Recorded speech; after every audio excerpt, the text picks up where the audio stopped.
Hoy hablaremos de una ciencia joven que integra un conocimiento ancestral sobre todo lo que nos rodea: aire, agua y suelo. Hablaremos de meteorología, del conocimiento del clima. De ello depende ni más ni menos que el futuro del sistema productivo de países como el nuestro y, en una mirada macro, la propia existencia de la vida en el planeta. A la idea del clima usualmente la relacionamos con fenómenos atmosféricos. Sin embargo, la meteorología no funciona si no integra el conocimiento y la observación de las grandes superficies de agua. El mar es la memoria del clima. En minutos les vamos a decir por qué. Pero en este programa no solo hablaremos de lluvia, sol y viento, también tendremos espacio para conocer trabajos premiados en biofármacos, las últimas investigaciones sobre COVID-19 y los hobbies de los científicos.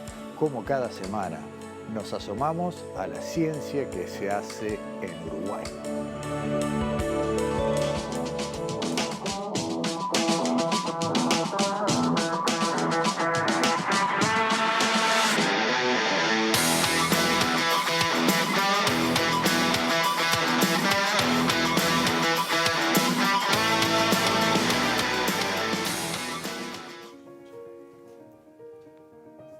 El clima se define como las condiciones meteorológicas medias que caracterizan a un lugar determinado. La meteorología, por su parte, es la ciencia interdisciplinaria que estudia el estado del tiempo, la atmósfera y los fenómenos producidos, también las leyes que lo rigen.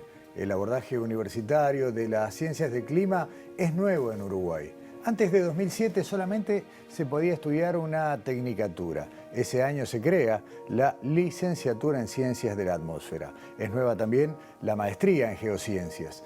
Tenemos que dejar de entender a la meteorología únicamente como un pronóstico del tiempo a corto plazo.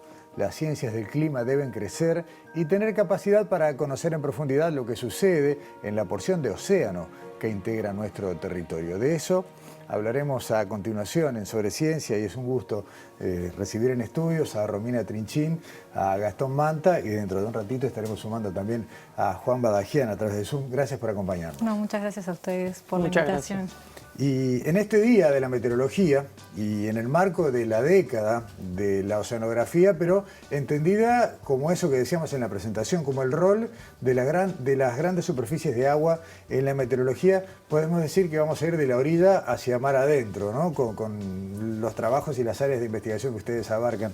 Romina, ¿cuántas veces te preguntan si se va a poder ir a la playa este verano, por ejemplo? ¿No? Teniendo en cuenta eso, ¿no? Los flujos de aire, las temperaturas del agua, los temas que tienen que ver con, bueno, justamente con eso, con las manchas de calor. Hay que convivir con eso, ¿no? Con el día a día también. Sí, justamente mencionando, ¿no?, lo que tú decías al inicio, este año en el Día Meteorológico Mundial, algo que justamente se resalta es el vínculo entre la atmósfera y el océano. Y una visión que viene surgiendo bastante nuevo es empezar a ver también el océano, como que el océano también tiene su estado de tiempo.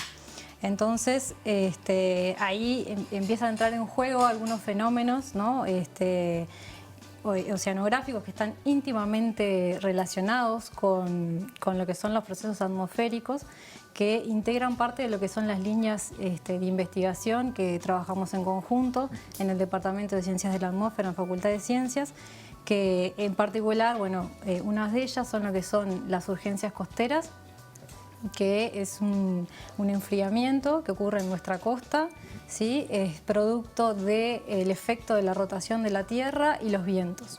Entonces, en verano principalmente en nuestra costa, cuando tenemos vientos que soplan desde el noreste y del este, favorece que se enfríe toda la costa, lo que es entre Montevideo y Rocha, principalmente lo que es en ese sector entre Punta del Este y Cabo Polonio, que hace que en las aguas ahí estén bastante más frías. Hablamos de que pueden ser 4 grados más fríos, entre 1 y 4, incluso un poquito más fríos de lo que son las aguas a los alrededores. Ese fenómeno de surgencia y esa diferencia térmica, que tal vez no nos parezca mucho, ¿no? Porque uno dice una diferencia de 3, 4 grados en lo que es un día, bueno, puede ser a veces de pasar del sol a la sombra. En el mar es muchísimo. implica cambios enormes y bueno, cuando hablamos del fenómeno de la Niña, por ejemplo, hablamos también de una variación de muy pocos grados y eso nos cambia el clima o la meteorología de un montón de días, ¿no? ¿Qué pasa con eso aguas adentro, Gastón?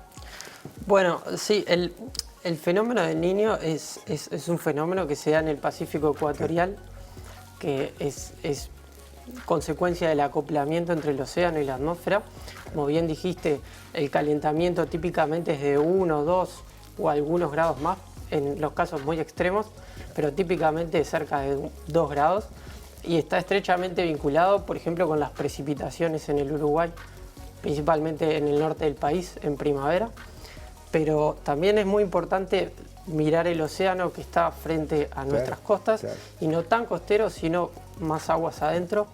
De ahí se trata un poco lo que yo estudio, que son los remolinos de mesoescala en el océano, llamados comúnmente EDIs, que son los sistemas de alta y baja presión como hay en la atmósfera, pero también los tenemos en el océano. A ver, es el equivalente a lo que cuando justamente vemos el pronóstico se habla de una zona de alta presión o de baja presión, un movimiento circular. Ahora, ¿cuál es la definición exacta de un remolino de mesoescala? Bueno, es justamente eso, lo que se llama el balance geostrófico entre cuando el agua tiende a ir de la alta presión a la baja presión y es afectada por la rotación de la Tierra, el fenómeno de Coriolis, se generan estos giros que estamos muy acostumbrados a ver. Estos sistemas de alta y baja presión en la atmósfera, típicamente en los satélites meteorológicos, pero también se pueden ver en el océano a través de altimetría, de medir altura de nivel del mar. También tenemos chichones, literalmente, de unos pocos centímetros de alta y baja presión, pero que pueden generar corrientes de más de 1 metro por segundo, y eso hace que se capture el agua en estos remolinos porque rotan más rápido de lo que se trasladan. Entonces, típicamente podemos tener diferencias de 5 grados de temperatura en estos remolinos, que para la vida en el océano se imaginarán que es mucho, y aparte tiene un montón de consecuencias también en cuanto justamente a los océanos y el clima, porque un remolino típicamente de 100 kilómetros que se traslada en el océano, con estos 5 grados de anomalía de temperatura, transporta un montón de calor. Típicamente el calor va desde las bajas latitudes, o sea, los trópicos, hacia las altas latitudes, donde está más frío. Sin embargo, acá lo que tenemos en nuestra parte de océano es un fenómeno inverso, ¿no? Es una de las pocas partes del mundo donde el calor se transporta del sur hacia el norte, hacia el trópico. Bueno, exacto. Sí, el Atlántico Sur es la única cuenca oceánica que tiene esa particularidad, que exporta calor hacia el hemisferio norte. De hecho, es un poco lo que estudio también en mi doctorado, el transporte de calor en una sección entre Ciudad del Cabo y típicamente Montevideo, en 34.5 sur, que lo que hace es exportar calor en dirección hacia el norte, todo el Atlántico Sur, desde 34.5 hacia el Ecuador.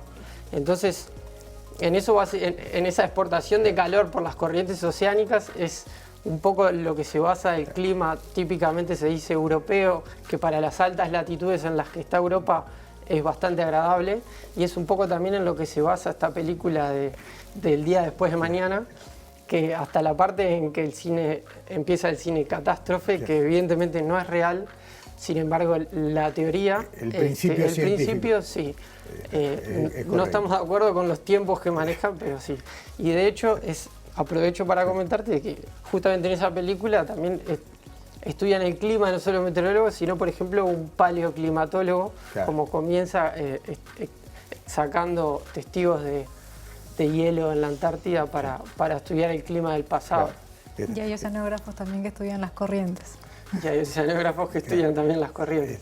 Ahora, Romina, una de las cosas que manejamos en la introducción es eso de dejar de pensar a la ciencia del clima como algo que nos va a contar, bueno, si va a llover el fin de semana que viene, y tratar de aprovechar esa mirada al mayor plazo posible para predecir tendencias, bueno, y para estar preparados para lo que pueda suceder. Hoy, ¿cuál es la capacidad que tenemos para trazar escenarios a futuro? ¿Podemos prever tendencias para años, para meses? ¿Podemos estar alertas, por ejemplo, y más teniendo en cuenta que estamos en el marco de un fenómeno de cambio climático? ¿Podemos, con lo que sabemos en Uruguay, decir, bueno, estamos en condiciones de pararnos ante el clima y estudiarlo profundamente? Sí, sin duda, y Uruguay es un país que su clima depende profundamente del océano y de hecho el océano tiene una función esencial que es regular el clima en escalas que van desde semanas a milenios. Entonces hay distintos fenómenos en esas distintas escalas que nos permiten prever y eventualmente poder predecir distintos procesos en distintas escalas. Uno muy típico es, por ejemplo, viendo las condiciones en el Pacífico ecuatorial, como mencionaban, en relación a los eventos del Niño y la Niña, poder predecir cómo será la próxima estación que tengamos, ¿no? El próximo invierno, verano, etcétera. Está bien. Una de las funciones estratégicas del clima hoy para Uruguay tiene que ver con conocerlo para trabajar en el sector energético. Y si les parece, mientras vamos introduciendo en esta charla y a través del Zoom a Juan Badajian, queremos compartir un pequeño material audiovisual como para ir entrando en tema.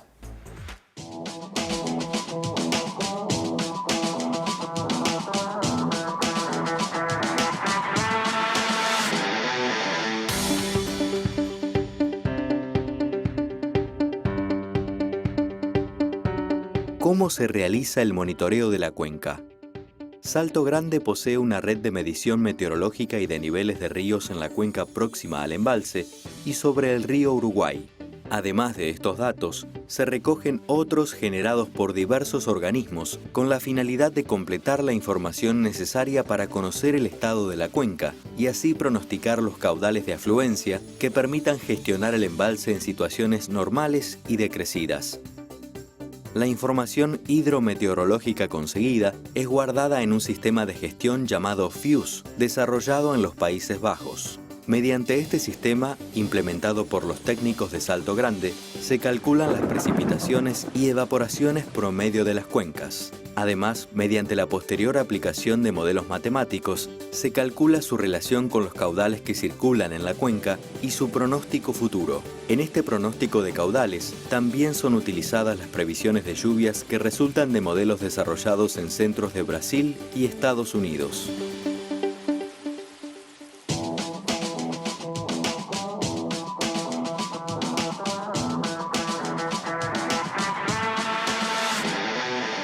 En la introducción hablábamos de una ciencia joven. Juan Badajian, si no tengo mal el dato, es el segundo egresado de la licenciatura en Ciencias de la Atmósfera en Uruguay. Trabaja actualmente en el área de hidrología de la represa Salto Grande. Juan, ¿cómo estás? Buenas tardes, buenas noches. Es un gusto estar acá con ustedes, compartiendo este espacio. El gusto es nuestro también contar contigo. Juan, a ver, un poco el video lo venía diciendo, pero ¿cuánto ayuda a administrar eso que es la capacidad de generar energía eléctrica, el contar con pronósticos, con datos, con información sobre lo que son, lluvias, sequías, comportamiento de cuencas y demás? Bueno, sin dudas, para Salto Grande las precipitaciones son la materia prima de la empresa y de la organización, digamos, a partir de la información de las observaciones de las lluvias que tenemos y también de los pronósticos. Es en base a eso que se elabora, digamos, un pronóstico hidrológico de caudales aporte, es decir, caudales que van a ingresar a la represa en los próximos días, y saber cuál va a ser la disponibilidad energética futura en función de la cantidad de agua que va a ingresar a la represa en los próximos días. Ahí es fundamental contar con buenas observaciones, por un lado. En toda la cuenca hay que recordar que, por ejemplo, la cuenca de Salto Grande tiene una extensión de 245.000 kilómetros cuadrados, más grande que la extensión de nuestro país. Y bueno, básicamente tenemos 70 estaciones hidrometeorológicas a lo largo de toda la cuenca que monitorean permanentemente y reportan datos cada 15 minutos sobre el estado de la cuenca.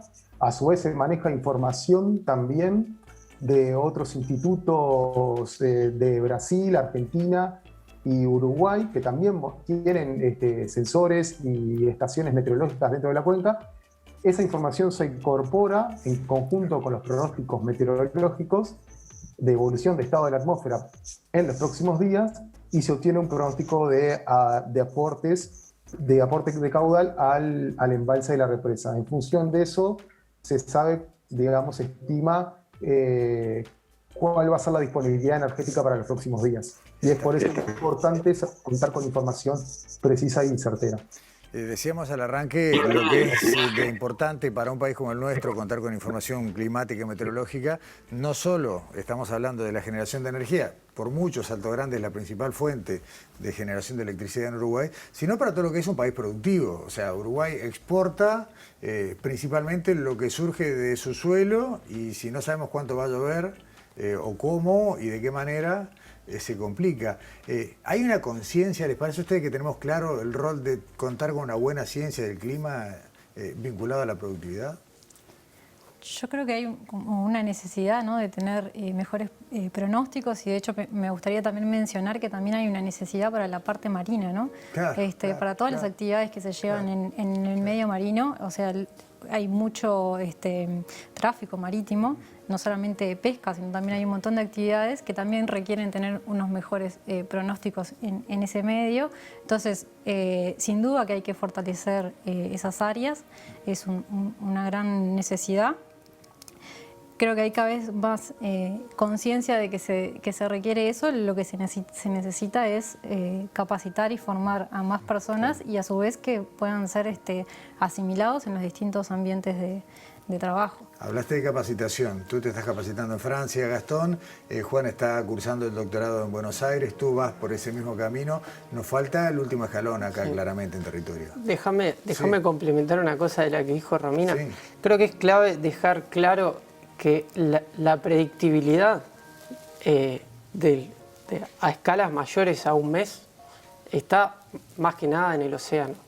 Entonces hay que, para tener una idea de cómo van a ser el estado de la atmósfera de acá a más de un mes, hay que prestar mucha atención en lo que está pasando en el océano. Y como bien hablamos, sí, no solo en el océano, en nuestras costas, sino también en el Pacífico ecuatorial y en el Atlántico. Me vas a hacer y sí, en todos los océanos. Claro, mundo, me vas a ayudar a cumplir algo que prometí en la apertura y no lo había hecho. Dije que íbamos a explicar por qué esa frase de que el mar es la memoria del clima. Un poco va por lo que venían diciendo, ¿no? Sí, viene por ese lado, ¿no? Por el lado de que es el océano quien va a estar regulando el clima cuando las escalas de tiempo ya son superiores a una semana, incluso escalas más largas. Está claro. Desde allí, desde Salto, Juan, la pregunta tiene que ver ya no solo con la energía, sino también con la posibilidad de contar. Vos hablabas de una red de estaciones que superan el territorio de Uruguay, ¿no? Gastón recién hacía énfasis en la necesidad de conocer cómo funciona en materia meteorológica todo el océano. Nosotros, con la información que tenemos por colaboración con otros países, ¿también estamos pudiendo trabajar mejor? Yo creo que sí, o sea, compartir información con otros países mejora mucho la capacidad tanto de monitoreo como de predicción. Por ejemplo, en el caso de Salto Grande, digamos, la cuenca está dividida en 3 países, y contar con información, digamos, de cada uno de los organismos de diferentes países es fundamental, porque no se podría relevar la cuenca. El 70% de la cuenca de Salto Grande está en territorio brasilero. Claro. Entonces, no contar con información de los institutos brasileños para monitoreo, por ejemplo, de la cuenca sería prácticamente imposible. Claro. Además, estoy pensando mientras te escucho que hay lugares como, por ejemplo, la ciudad de Artigas y toda la cuenca del río Cuaraí, que tienen todo un sistema de alerta temprana que debe recoger información de algunas de estas estaciones para que la gente pueda saber algo tan básico como si se va a inundar su territorio, ¿no? Sí, sin duda. Sin duda, el monitoreo permanente de las cuencas más de nuestro país, que representan la cuenca inmediata de aporte, es fundamental también para las alertas tempranas y la seguridad de la población en cuanto a eventos de inundación, digamos, que pueden ser complicados para la seguridad de la población. Está claro. Romina, hablamos mucho de cosas, si se quiere, sin vida, ¿no? Agua, cielo, aire, tierra, pero la vida marina también depende de todo esto, y hay eventos que terminan ocasionando, entre otros casos, mortandad de especies, ¿no? Sí, sin duda. Y un ejemplo de ello son las olas de calor marina. Así como pasan en la atmósfera las olas de calor que tanto sufrimos en verano y que sabemos que también tienen consecuencias en la vida humana, también pasan en el océano. Y al ocurrir en el océano pueden tener consecuencias, como por ejemplo generar mortandad de peces. Tal vez alguien recuerde, en 2017, en fines de febrero, principios de marzo, tuvimos el mayor evento de ola de calor marina, ¿sí? Que es muchos días, en este caso duró 22 días, con temperaturas muy altas, que el máximo que registramos fue en La Paloma, donde se alcanzó una temperatura de 28 grados. Estamos hablando de temperaturas muy altas, prácticamente que a nivel de aguas tropicales.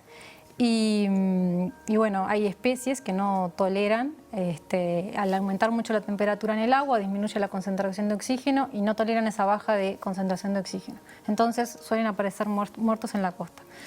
Este tipo de eventos, una cosa, ¿no?, vinculando con todo esto del clima, está muy asociado a una oscilación climática que se da en el Índico, ¿sí?, que es la oscilación de Madden-Julian, que impacta a veces, que impacta cuando el niño no está muy intenso en nuestra región. Entonces tiene consecuencias atmosféricas que pueden también repercutir en consecuencias oceánicas. Y por eso me gustaba también la idea de generar el mensaje, ¿no?, de que está todo ligado. Porque así como Juan mencionaba recién de Salto Grande y monitorear las lluvias en la cuenca del río Uruguay, eso, por ejemplo, si recordamos lo que hablábamos al inicio de la surgencia, ¿sí?, y que las lluvias en esta región están principalmente influenciadas por lo que es el efecto del Niño, ese efecto también va a determinar lo que va a ser la descarga del río de la Plata. Entonces eso va a determinar una mayor o menor influencia de agua dulce en nuestras costas, que puede tener asociados otro tipo de implicancias. Por ejemplo, en el caso de la surgencia, eso también, cuando estamos en años niña, además de que disminuyen las lluvias, también se favorecen los vientos que dan hacia la costa. Entonces, tenemos favorecer mayor ocurrencia de surgencia, pero además puede favorecer la mayor presencia de agua dulce. Eso nos cambia las condiciones y puede tener asociado todos esos impactos, ¿no?, los problemas que ya conocimos en el pasado, como de las cianobacterias. Entonces, la idea, está bueno también mirarlo, ¿no?, como un todo, que conocer una parte nos permite también complementar el conocimiento en la otra. Y aprovecho esto ya, por un lado, para comenzar a despedir a Juan desde Salto Grande y pensar cómo también conocer con anticipación el comportamiento de la cuenca. Y hablando de ese último episodio, bueno, si sabemos que vienen muchas lluvias al norte, sabemos que va a haber agua dulce abundante en el sistema y bueno, habrá que tener alertas. Juan Badajian, te saludamos de Salto Grande y creo que todo esto amerita una charla exclusiva sobre la represa un poco más adelante, si te parece. Bueno, sí, sin duda que quedaron muchos temas para hablar, claro que muy interesantes. Lo que mencionaron tanto Romina como Gastón también, está todo muy relacionado, está todo interconectado. Y bueno, muchas gracias por la invitación y un abrazo grande para todos por ahí. Hasta pronto. Y me quiero despedir, Gastón, preguntándote algo que hoy salió en alguna charla previa, en algún intercambio. El océano se está absorbiendo, se está cargando con buena parte de la tarea del hombre en esto del cambio climático y del calentamiento global. Lo que se llama la generación del calor por parte de la actividad antrópica, ¿va a parar al agua? Sí, a ver, cuando hablamos de cambio climático, hay que enfocarnos en escalas de 30 años. Correcto. Más o menos, ¿no? Y lo que se ha observado, afortunadamente tenemos observaciones del océano en algunos sitios específicos de 30 años, que la mayor parte del calor antropogénico ha sido absorbido en el océano. No solo el calor, sino también a través del CO2 de la atmósfera, el carbono, ¿no? Entonces, si esto no hubiera sucedido, probablemente la temperatura de la atmósfera sería mucho mayor. Entonces, el rol del océano para secuestrar calor y carbono de las emisiones antropogénicas ha sido fundamental como regulador del clima en las últimas décadas.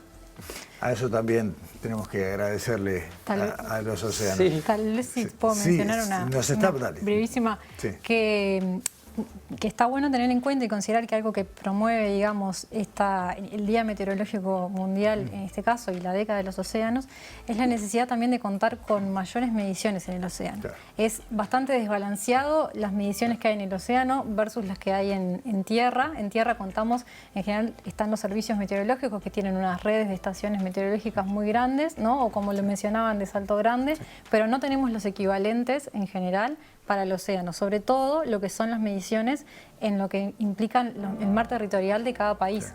Entonces, es muy importante poder contar con ese tipo de información para poder justamente alimentar tanto modelos de pronóstico como tener series de largo plazo para evaluar efectos de cambio climático o eventos extremos en zonas costeras.